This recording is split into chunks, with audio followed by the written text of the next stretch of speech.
Awal cerita ada seorang ayah bernama Francois atau yang sering dipanggil Fransko dan putranya bernama Emil yang sedang terjebak macet di tengah kota. Mereka juga memiliki anjing peliharaan bernama Albert. Pada hari itu mereka pergi karena ada janji menemui seorang dokter yang menangani penyakit ibu Emil yang bernama Lana. Karena terjebak macet selama berjam-jam, Emil memutuskan turun dari mobil untuk bermain PS bersama teman-temannya. Namun dengan sigap, Fransko segera menghentikan Emil dan memberitahunya bahwa menyembuhkan Lana jauh lebih penting daripada aktivitas lain. Saat perdebatan terjadi, mobil ambulans yang ada di dekat mereka tiba-tiba terguncang cukup keras.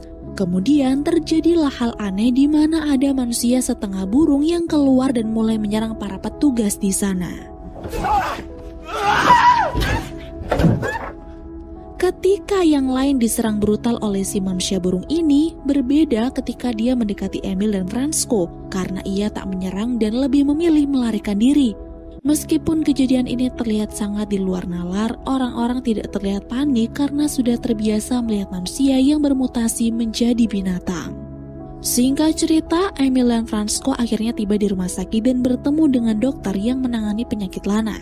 Di sana dokter menjelaskan kepada Fransko bahwa Lana akan dibawa ke pusat penampungan agar lebih mudah dalam proses penyembuhan. Dan ternyata Lana ini adalah salah satu orang yang terkena virus mutan, Cok. Dia berada di tahap 70% menuju bentuk asli mutagennya. Fransko dan Emil kemudian menemui Lana yang diisolasi di sebuah ruangan. Di sini Fransko meminta Emil untuk menemui ibunya, tapi Emil tidak mau menemuinya karena masih trauma pernah dicakar oleh ibunya sendiri. Namun setelah dibujuk berkali-kali, Emil akhirnya memberanikan diri berjalan ke arah sang ibu yang sekarang memiliki wujud yang menyeramkan dan akan bermutasi menjadi seekor serigala.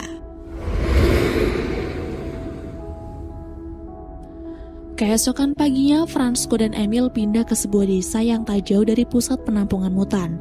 Kenapa mereka ke sana? Agar mereka ini bisa mengunjungi Lana setiap saat, walaupun rumah kecil itu posisinya tepat di pinggir hutan. Di hari berikutnya, Emil mulai masuk ke sekolah yang baru. Di sekolah yang baru itu, banyak murid yang bertanya tentang asal-usul Emil termasuk siswi bernama Nina. Lalu sepulang sekolah, Emil mampir ke tempat kerja ayahnya di kafe ala milik Pak Bagong, di mana di tempat itu Fransko menjadi juru masak karena memang masakannya yang terkenal sangat enak.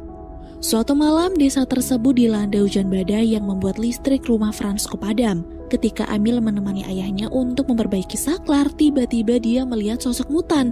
Tetapi mutan tersebut langsung menghilang gitu saja tepat saat lampu rumah menyala.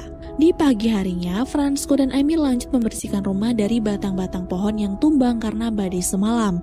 Namun saat mereka sedang berberes, tiba-tiba Fransko mendapatkan kabar kalau kendaraan yang membawa puluhan mutan termasuk Lana di dalamnya mengalami kecelakaan. Di lokasi kecelakaan, polisi menemukan satu jasad mutan yang tenggelam, dan seorang poluan bernama Julia berkata bahwa 40 mutan melarikan diri saat terjadi kecelakaan termasuk Lana.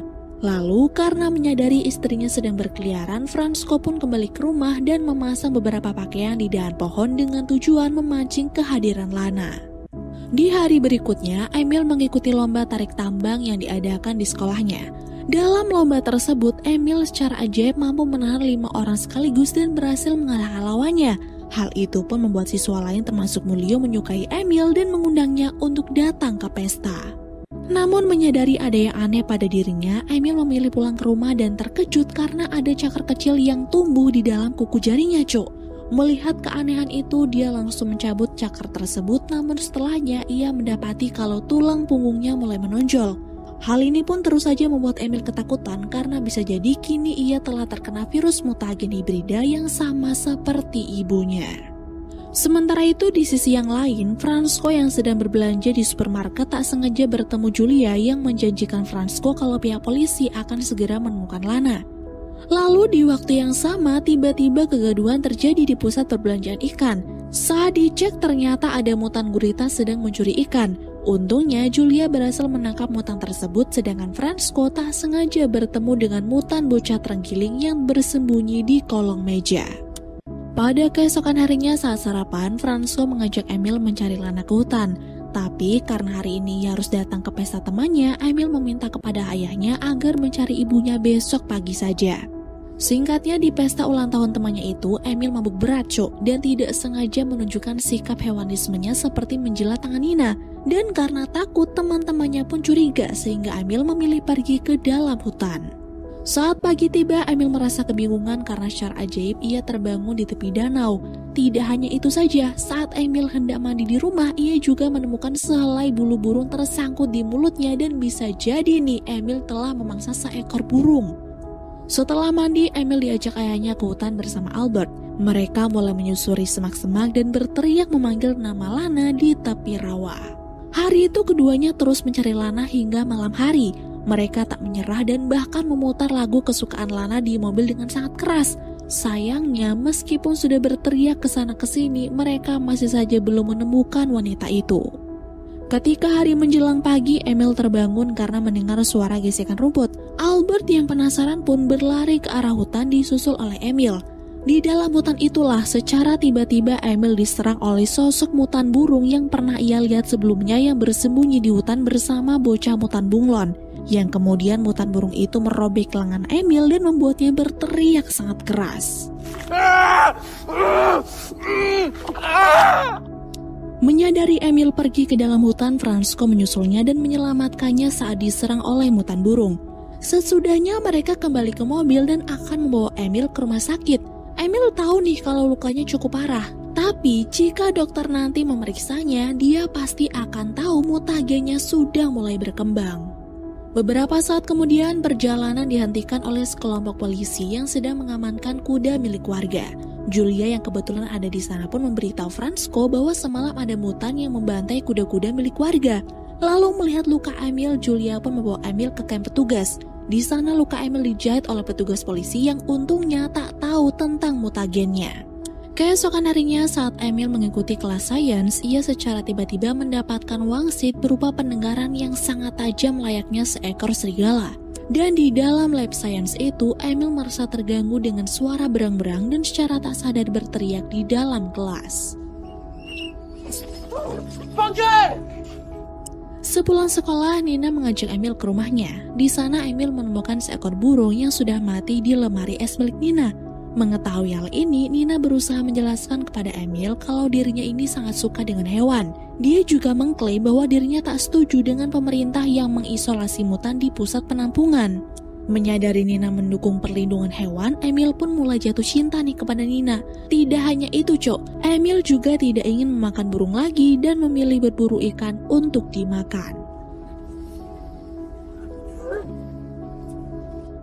Setelah berburu ikan cukup banyak, Emil pergi ke hutan untuk memberi makan mutan burung dan mutan bunglon. Tujuan Emil datang ke sana karena ia ingin berkenalan dengan sosok mutan burung yang bernama Fix, di mana hari ini ia sedang berlatih terbang.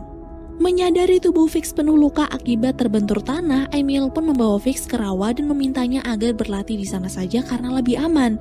Setelah Emil menyingkirkan beberapa ranting pohon di rawa, Fix pun mulai berlatih terbang meskipun beberapa kali gagal. Ketika Emil menuju ke rumah secara tiba-tiba ia tak bisa mengayuh sepedanya yang artinya kakinya tak lagi bekerja seperti manusia. Emil kemudian membuang sepedanya ke tengah hutan dan memilih berjalan kaki menuju ke tempat kerja ayahnya. Sementara itu ayahnya sendiri disibukkan dengan pekerjaannya sebagai master chef. Saat Fransko hendak membuang sampah, ia tak sengaja melihat gerak-gerik mencurigakan di balik pakaian. Namun belum sempat Fransko mendekatinya, tiba-tiba mutan anjing laut datang lalu menyerangnya. Untungnya istri pemilik kafe bernama Nyonya Bagong segera menghentikan mutan tersebut dan memberitahu bahwa mutan itu dulunya adalah adik Nyonya Bagong. Mutan itu juga kemudian bertindak agresif dan membuat pengunjung lari ketakutan. Sedangkan Fransko mengejar mutan satunya lagi yang diduga adalah Lana yang ketika berhenti di tengah hutan, dugaan Fransko memang benar. Dia memanglah Lana yang kini sudah berubah sepenuhnya menjadi seekor serigala. Setelah kericuhan mereda, pihak polisi militer mulai berdatangan untuk memburu mutan anjing laut. Sedangkan Fransko bertemu kembali dengan Emil yang berusaha berbohong kalau sepedanya telah dicuri hingga dia